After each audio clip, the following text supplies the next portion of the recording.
Let's assemble some front forks for the 1966 CB160.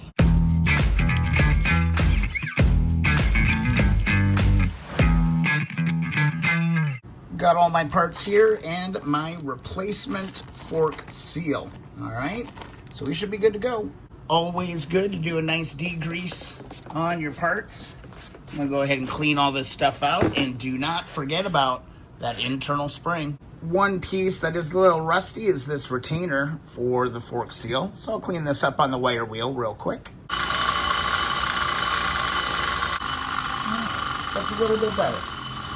All right, let's go ahead and get this seal installed. Kind of a good idea to go find like a socket or something that is approximately the right size. This is gonna work. It's a little small, but it's kind of the biggest thing I got right now. So I'm gonna use this to drive this seal in place.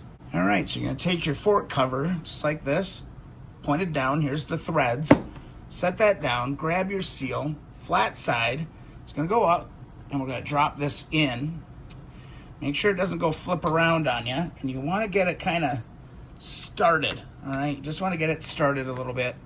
And then here I've got that oversized socket that I can kind of use to center that on the seal, so I have nice equal pressure as I give that a couple taps with a rubber hammer. Now you don't have to go crazy with this, but you'll feel that seat in. Go ahead and work it around a little bit. You'll know when you're done. It'll just kind of stop. What's happening is it's gonna ride right against that inner lip there. You can feel inside. Make sure you ain't got no gaps. Double check to make sure that it's nice and straight inside there. And basically, you're gonna know you're in good shape when you can go down and reach and feel the little groove for that retainer spring all the way around. Now go ahead, grab your retainer spring. I always like to give it a little bit of a tug out a little bit to build up a little more tension. And we're gonna go ahead and insert this, slide it. It's kind of tough to show you. You're gonna slide this all the way down, right up against the seal. Give that a push. You can see it's kind of resting down in there. And you're just gonna push that until you hear the clicks. Hear that click? That's exactly what you wanna hear. Might need a long handle screwdriver or something to get in there.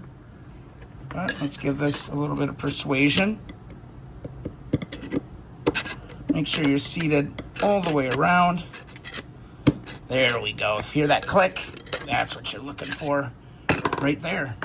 All right, next up, go ahead and flip up to the threaded side of this cover, and we're gonna grab this piece. There's a little knob on the end. That knob goes in, so just insert this into there. It'll pop right in, just like that. All right, from this point, we're just gonna take this piece that we just put together. We're gonna go to the top, and we're gonna insert this, and we're gonna carefully slide this down. You can put a little bit of lubrication on this if you want, so you don't scratch up your seal. And we're just gonna slide that into position. There's a little retainer right here. That's where that's gonna stop. Now, do some future wrencher a favor. Get some anti-seize. Get some anti-seize just a little bit on these threads. Remember how big of a bear cat this was to get apart?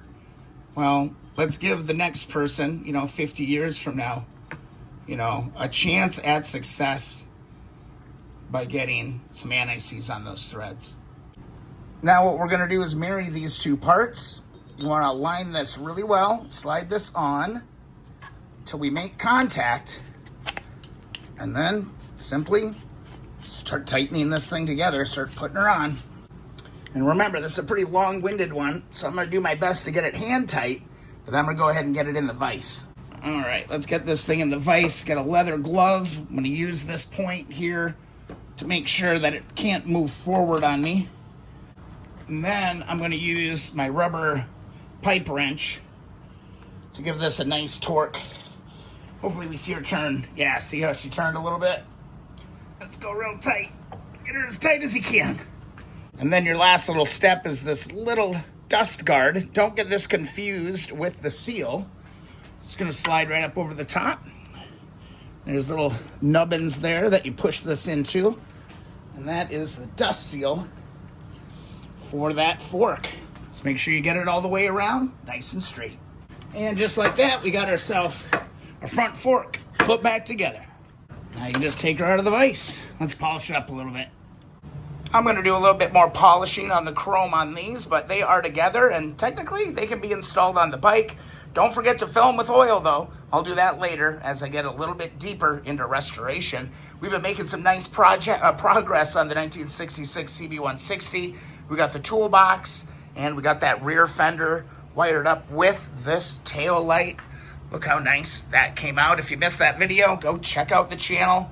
We even got the mud flap installed. Everything's moving along real nice. If you enjoyed the video, be sure to subscribe. Head on over to keeponwrenching.com. Get yourself a free sticker. And also don't forget about that Facebook group, the Keep On Wrenching community group. Bunch of good wrenchers in there. They're going to be able to help you out. More work done on the 160. We'll see you in the next video or live stream.